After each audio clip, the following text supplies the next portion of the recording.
everyone, welcome back to Fish of Hex. We are on day 2 after our 125 mini tank crash that we had. If you don't know, a previous video I went into detail on basically what happened to the tank. I was away for the tank for 10 days, it had zero maintenance, and the tank was overfed a little bit. And as a result, the nitrates and phosphates went through the roof and caused the tank to become unstable. On top of that, I did have a temperature dip a little bit more than usual. The house got really cold for some reason. And on top of that, I ran out of 2-part solution about 5 days in, so I went 5 days without any 2-parts. So with all that combined, and I only lost about 3 colonies of coral, and they weren't really anything that special in the first place. So overall, it really wasn't that bad. So day 2, what have I done to stop the initial crash? Okay, so if you see your tank starting to decline very quickly, there's some things you can do to help prevent it from totally going to shit. One thing, if you're using phosphate remover, like a GFO or something like that, this would be a good time to change it. Don't overdose the tank, because if you put too much GFO in, you're gonna pull too much of one element out too quickly, which will then cause the tank to have some issues.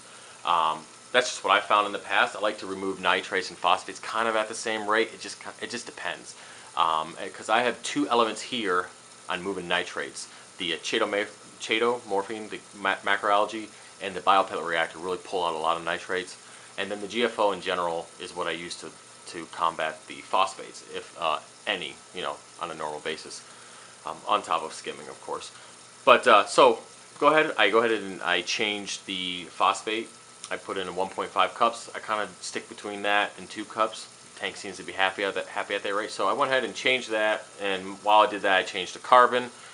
And then I removed a good amount of the macroalgae to give room for it to grow. So if you don't know this, if your macroalgae in your refugium is just packed, like pack, it's not going to grow as fast. And also I have that maroon clown down there, and I kind of want him to be able to swim around. So it's 2 birds. He gave him more swimming room, and it allows the macroalgae to continue to grow.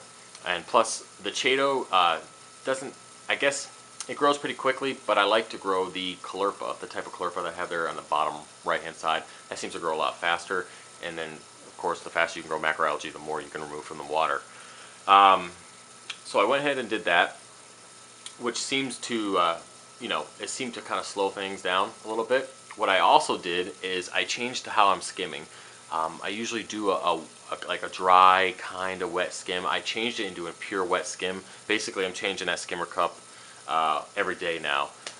Usually I do it every 2 to 3 days, but for the next week or so I'm going to do it every day. Wet skimming allows you to pull more out of the water, so I went ahead and did that.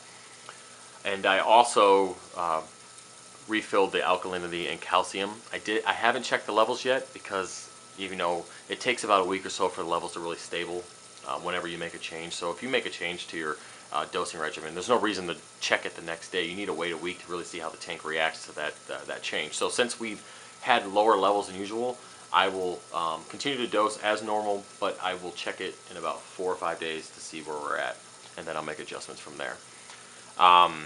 Other than that, guys, besides changing your media sources, make sure the biopellet reactor is running efficiently. So cleaning that screen out again is definitely a good idea to help tumble the pellets a little bit better. Make sure the skimmer is cleaned, and make sure you have room in your refugium for your macroalgae to grow. With all those methods combined, will help remove a lot of the excess nutrients in the tank. Also, guys, my fish are going to fast for a few days. Man, I'm not going to feed them for probably 3 to 4 days. Fish are going to be totally fine with that. My mom was here, and Reef fed the fish, so they're fat as shit right now.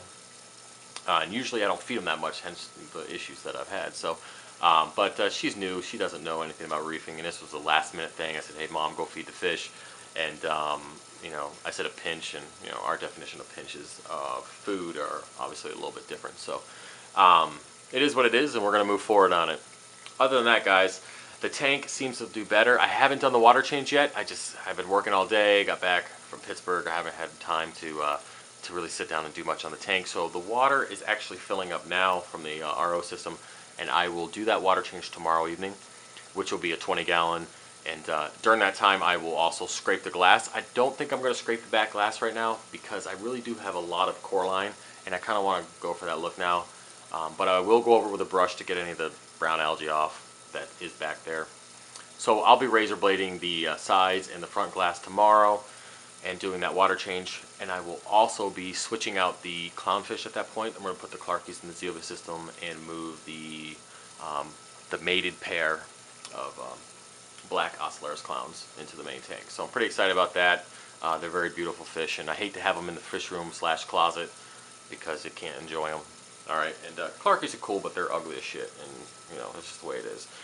All right, guys, that's about it. Everything seems to be good to go. Filter socks being changed every day, skimmer cups every day. Everything's running good, and like I said, we're gonna do the water change tomorrow. Now it's time to wait.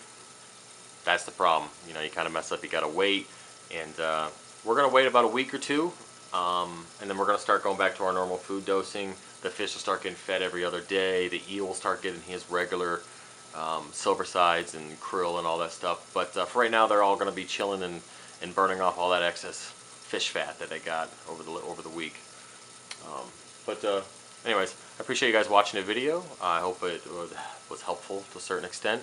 And I will do a video tomorrow on the maintenance that I do. All right? Until next time, peace.